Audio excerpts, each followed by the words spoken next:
তিনি নাকি পৃথিবীর ইতিহাসে সবথেকে ভয়ঙ্কর মহিলা গুপ্তচর। অপরূপ সুন্দরী, রূপসী, মনোমোহিনী, লাস্যময়ী, কত রকম বিশেষণ। তার বিরুদ্ধে অভিযোগ, তিনি গোপন সংবাদ পাচারের মাধ্যমে প্রায় 50,000 ফরাসি সৈন্যকে হত্যার ঘটনায় জার্মানিকে সাহায্য করেছিলেন। তিনি হলেন একজন ওলন্দাজ নর্তকী। প্রথম বিশ্বযুদ্ধে গুপ্তচর বৃত্তির অভিযোগে ফ্রান্সের একটি সামরিক আদালত তাকে নির্মমভাবে মৃত্যুদণ্ড দেয়। নমস্কার, আমি উৎপল।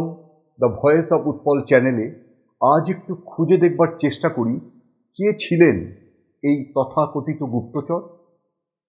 সত্যিই কি 50,000 ফরাসি সোলজারের মৃত্যুর জন্য তিনি দায়ী ছিলেন? আসুন এবার একটু ফোকাস করি।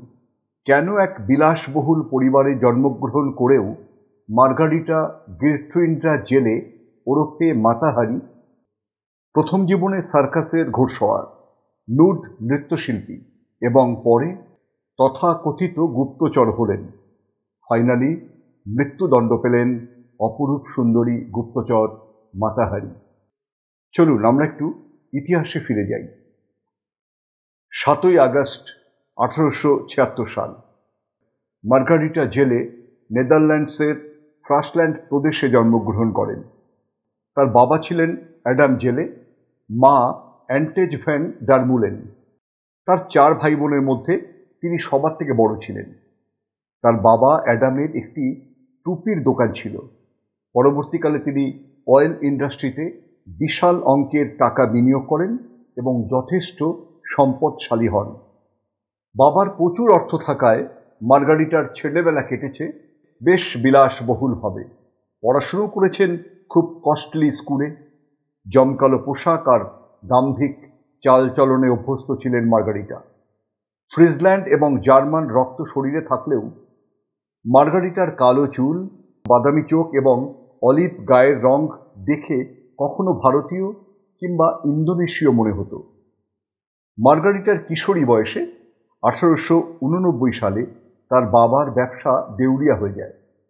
সেই সঙ্গে ঘটে বাবা মায়ের বিচ্ছেদ।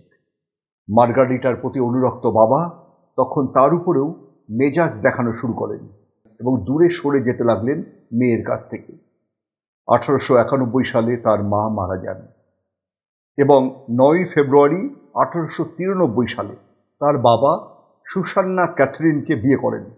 এরপর মার্গারিটাকে তার পিতামহের কাছে পাঠিয়ে দেওয়া হয়।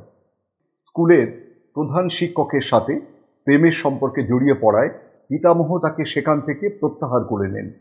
ওই বয়সে 5 ফুট 9 ইঞ্চি দীর্ঘকায়, লাজুক কিন্তু প্রাণবন্ত তরুণী মার্গারিটা একটু একটু করে বুঝতে শুরু করেন যে পুরুষের কাছে তিনি খুবই আকর্ষণীয় এবং কামনার মানুষ হয়ে উঠছেন। সেখান থেকে পালিয়ে তিনি এক শহরে আঙ্কেলের কাছে চলে যান। শৈশব থেকেই দুর্ভাগ্য মার্গারিটার ছায়াসঙ্গী। মার্গারিটার জীবন টার্ন হতে থাকে অন্যদিকে। সুন্দরী মার্গারিটা বহে চলে কালের স্রোতে। মার্গারিটা যখন 18 বছর বয়স, তখন ডাচ সংবাদপত্রে প্রকাশিত একটি পাত্রীচাই বিজ্ঞাপন দেখে তিনি একজন সামরিক অফিসার ক্যাপ্টেন রুডলফ ম্যাকলিওডকে বিয়ে করেন। বিয়ের পর ডাচ ইস্ট ইন্ডিজ উপনিবেশে, বর্তমানে ইন্দোনেশিয়ায় বসবাস শুরু করেন। 30শে জানুয়ারি 1897 ছেলে নরম্যান জন ম্যাকলিওড এবং 2রা মে 1898 সালে মেয়ে লুই জেন ম্যাকলিওডের জন্ম হয়। তাদের বিয়ে সুখের ছিল না। ম্যাকলিওড মদ্যপ ছিলেন। তিনি মার্গারিটার চেয়ে 20 বছরের বড় ছিলেন। ক্যাপ্টেন ম্যাকলিওড প্রায় তাকে মারধর করতেন। তার ধারণা ছিল মার্গারিটার জন্যই সামরিক বাহিনীতে তার পদোন্নতি হচ্ছে না। সেই সময়কার এক চিঠিতে মার্গারিটা কোট আনকোট লিখছেন, রুডলফ ব্লেড কাটার ছুরি নিয়ে আমাকে তাড়া করছে, আমাকে খুন করতে চায়। এর থেকে বোঝা যায় তিনি চরম নিরাপত্তাহীনতায় ভুগতেন। মার্গারিটার পুরুষদের প্রতি কোনোদিনই বিশ্বাস ছিল না, তার উপর এহেন স্বামী। যদিও ক্যাপ্টেন রুডলফকে বিয়ের সুবাদে তৎকালীন ডাচ সমাজের অভিজাত শ্রেণীতে প্রবেশ করবার সুযোগ পান। একের পর এক সামরিক অফিসারের সঙ্গে সম্পর্কে জড়িয়ে পড়েন মার্গারিটা। এদিকে দুই সন্তানই বাবার কাছ থেকে পেয়েছে ভয়ঙ্কর মারণ রোগ সিফিলিস। দুই সন্তানই ভয়ঙ্করভাবে অসুস্থ হয়ে পড়েন। মেয়েকে কোনো ক্রমে বাঁচানো গেলেও ছেলেকে বাঁচানো গেল না। মার্গারিটা জেলে স্বামীকে সাময়িকভাবে ছেড়ে একজন সামরিক অফিসারের কাছে চলে যান। এর মধ্যেই মার্গারিটা মনোযোগ সহকারে ইন্দোনেশিয়ান কালচার রপ্ত করেন এবং একটি নৃত্য সংস্থায় যোগদান করেন। 1897 সালে তিনি মাতাহারি নাম নেন, মালয় ভাষায় যার অর্থ ভোরের চোখ। 1903 সালে কপর্দক শূন্য মার্গারিটা জেলে প্যারিসে আসেন এবং একটি সার্কাসে লেডি ম্যাকলিওড নামে ঘোড়সওয়ার হিসাবে কাজ শুরু করেন। ইন্দোনেশিয়ায় থাকার সময় সেখানকার নৃত্যশৈলী শিখেছিলেন। এবার তা কাজে লাগাতে গল্প ভাবলেন। বললেন তিনি আসলে জাভার রাজকুমারী, প্রাচ্যের সভ্যতা সংস্কৃতি তাই তার আয়ত্তে। এর আগেই নিজের নাম নিয়েছিলেন মাতাহারি। স্টেজে সেই নামই ব্যবহার করতে লাগলেন। খুব শীঘ্রই তিনি বিদেশি নর্তকী হিসাবে জনপ্রিয়তা অর্জন করলেন। শরীর প্রদর্শনের মাধ্যমে মাতাহারি খুব শীঘ্রই জনপ্রিয়তা অর্জন করতে লাগলেন। তার শরীরী আবেদনে মাতাল হয়ে গেল প্যারিস। মাতাহারি জানতেন প্রচারের আলো কিভাবে নিজের দিকে ঘুরিয়ে নিতে হয়। ইরোটিক ডান্স সঙ্গে মিশিয়ে দিলেন মিথ, আধ্যাত্মিকতাও। অর্থের অভাব রইল না আর। পাল্লা দিয়ে বাড়ল বিলাস ব্যাসন, আড়ম্বরপূর্ণ জীবনযাত্রা। 1910 সালের মধ্যে সারা ইউরোপে ছড়িয়ে পড়ল তার নাম। এদিকে সমস্ত হিসেব নিকেশ ওলটপালট করে দিয়ে 1914 সালে শুরু হলো প্রথম বিশ্বযুদ্ধ। যুদ্ধের বিভীষিকার সঙ্গে পরিচিত হচ্ছে বিশ্ব। প্রথম বিশ্বযুদ্ধে কোনো অংশ নেয়নি নেদারল্যান্ডস, তাই ডাচ নাগরিক হিসাবে ইউরোপে যাতায়াত করতে পারতেন মাতাহারি। একটা শো করতে জার্মানিতে গেলেন। সেখানে মাতাহারির সঙ্গে যোগাযোগ হয় জার্মান গোয়েন্দা সংস্থার টপ র্যাঙ্কের অফিসারের সঙ্গে। তিনি মাতাহারিকে নাচ কিংবা শারীরিক সঙ্গ নয়, জার্মানির হয়ে গুপ্তচর বৃত্তির প্রস্তাব দিলেন, সঙ্গে মোটা টাকার লোভ। নর্তকী হিসাবে জনপ্রিয়তা যত ভাটা পড়তে লাগলো, কমে এসেছে শোয়ের ডাকও। ততই পুরুষ সঙ্গীর উপর নির্ভরশীল হতে লাগলেন মাতাহারি। শরীর এবং সহচর্যের বিনিময়ে রাশিয়া, জার্মান, ফ্রান্সের উচ্চপদস্থ সামরিক অফিসার এবং ধনী পুরুষদের কাছ থেকে অর্থ উপার্জন করতে লাগলেন মাতাহারি। সঙ্গী হলো কেচ্ছা, দুর্নাম। তাতেও পরোয়া ছিল না। বিলাসে ভাষা মাতাহারি অর্থের ব্যাপারে বাজবিচার ছিল না। প্রয়োজন ছিল টাকার। তিনি জার্মান গোয়েন্দা সংস্থার প্রস্তাব ফিরিয়ে দিলেন না। কোড নেম হোটেল 21 এবং মিশনের জন্য প্রচুর টাকা অগ্রিম নিয়ে ফিরে এলেন প্যারিসে। ইতিমধ্যেই জীবনের মোড় ঘুরিয়ে দেওয়ার মতো একটা ঘটনা ঘটেছে। প্রেমে পড়েছেন মাতাহারি, জীবনের প্রথমবার। প্রেমিক রাশিয়ান পাইলট ভ্লাদিমির মাসলভের সঙ্গে বারবার দেখা করতে লাগলেন, রাশিয়ার রক্তচক্ষু উপেক্ষা করেও। মাসলভ যুদ্ধক্ষেত্রে গুরুতর আহত হলেন। আহত প্রেমিকের পাশে পৌঁছতে মরিয়া মাতাহারি দেখা করলেন ফ্রান্সের সামরিক গোয়েন্দা সংস্থার এক অফিসারের সঙ্গে। অফিসার জানালেন যাবার অনুমতি মিলবে, তবে ফ্রান্সের হয়ে গুপ্তচর বৃত্তির শর্তে। নিরুপায় মাতাহারি রাজি হলেন। বিনিময়ে চাইলেন 10 লক্ষ ফ্রাঁ। ভাবলেন প্রেমিক সুস্থ হলে এই টাকা নিয়ে নতুন জীবন শুরু করবেন দুজনে। হল্যান্ডে মিশনে যাওয়ার পথে স্পেনে আটকে দেয়া হলো মাতাহারিকে। সেখানে এক জার্মান গোয়েন্দাকে রূপ আর যৌনতার অপ্রতিরোধ্য টোপ দিয়ে উত্তর আফ্রিকার জার্মান রণকৌশল সম্পর্কে ইনফরমেশন জেনে নিলেন। বিনিময়ে তাঁকে ফ্রান্সের কিছু গুরুত্বপূর্ণ খবর দেবার ভান করলেন। মিশনের সাফল্যের খবর যথাস্থানে দিয়ে ভাবলেন দাবি মতো তার টাকা এবার পেয়ে যাবেন। অন্যদিকে সেই জার্মান গোয়েন্দাটি বার্লিনে এক রেডিও বার্তা পাঠালেন।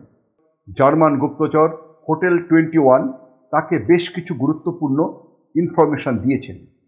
ইচ্ছে করে এমন কোড বার্তা পাঠালেন যে কোডের অর্থ অনেক আগেই ফ্রান্স ডিকোড করে দিয়েছিল। অবধারিতভাবে বার্তাটি ফ্রান্সের হাতে এসে পড়ল। বর্ণনার সঙ্গে মিলিয়ে ফ্রান্স কর্তারা বুঝলেন হোটেল 21 আসলে আর কেউ নয়, তিনি মাতা হারি। 1915 সালের শেষের দিকে যখন তিনি হেগে বসবাস করছিলেন, তখন এক জার্মান কনসুলেট তার নেক্সট ফ্রান্স ভ্রমণের সব ব্যবস্থা করে দেন। গোপন ইনফরমেশন পেতে তাকে প্রচুর অর্থ প্রদানের প্রস্তাবও দিয়েছিলেন। ফরাসিদের দ্বারা গ্রেপ্তারের পর তিনি স্বীকার করেছিলেন যে যদিও তিনি জার্মানি থেকে অর্থ গ্রহণ করেছিলেন, তিনি জার্মান গোয়েন্দা কর্তাদের কিছু পুরনো ইনফরমেশনই দিয়েছিলেন মাত্র।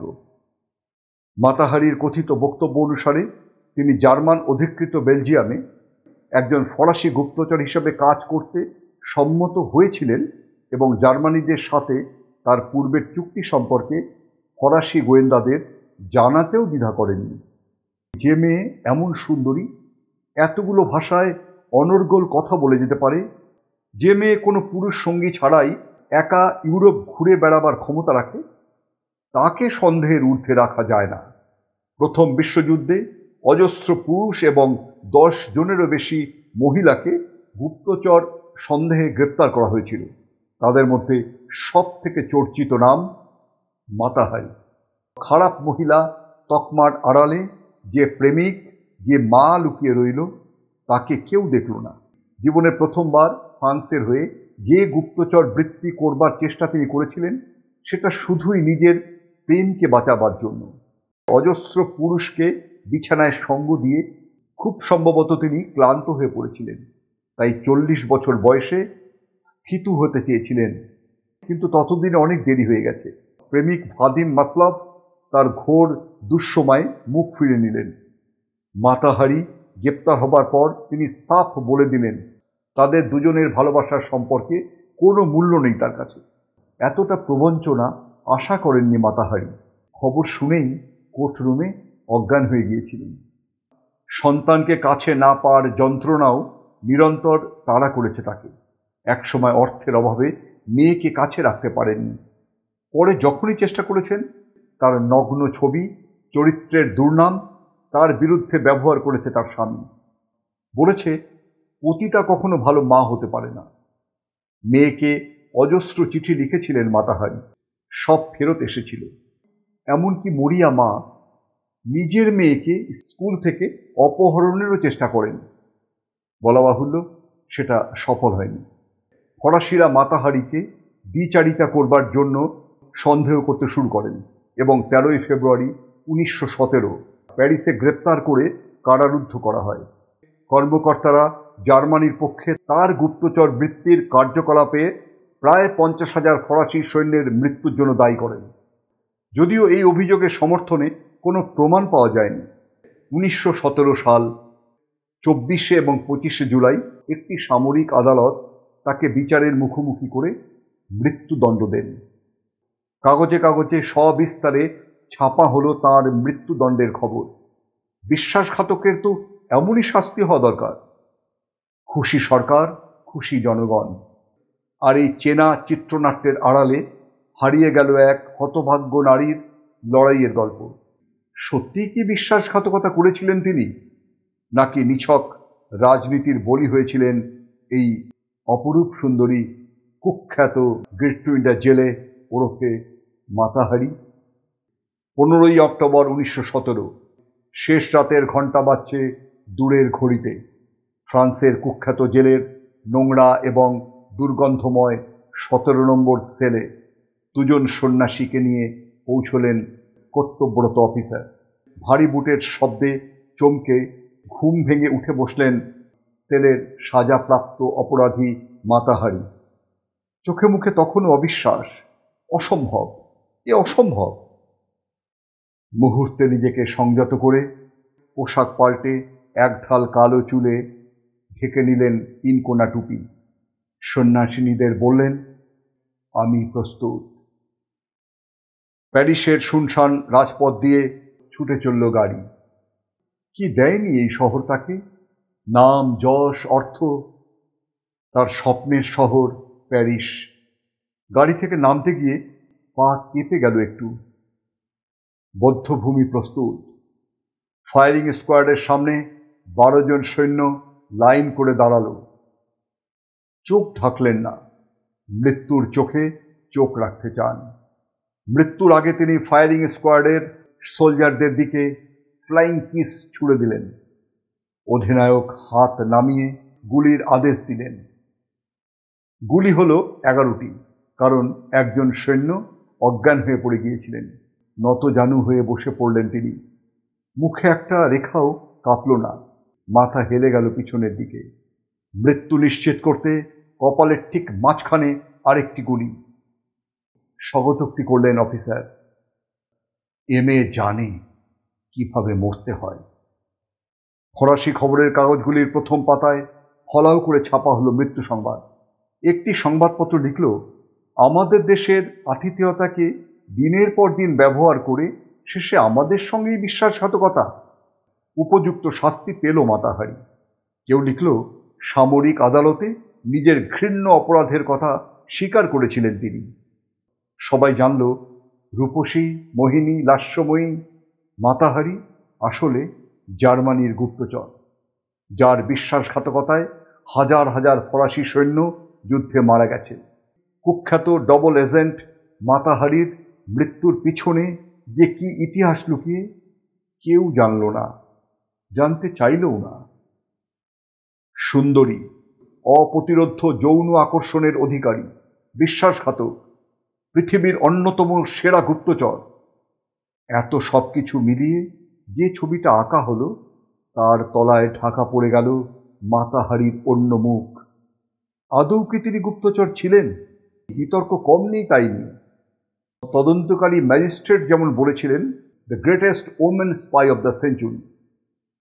তিনি তা ছিলেন কি? ডবল এজেন্ট তো ছিলেনই না। মাতাহারি তার বিচার চলাকালীন বারবার বলে গিয়েছেন তার বিশ্বস্ততা শুধু ফ্রান্সের প্রতি। হয়তো মিথ্যেও ছিল না সেই দাবি। তার কথায় কেউ কর্ণপাত করেনি, করার দরকার মনে করেনি, কারণ এটাই তো তারা চেয়েছিলেন। যুদ্ধের প্রবল খিদের সামনে একটা বলি অত্যন্ত প্রয়োজনীয় হয়ে পড়েছিল।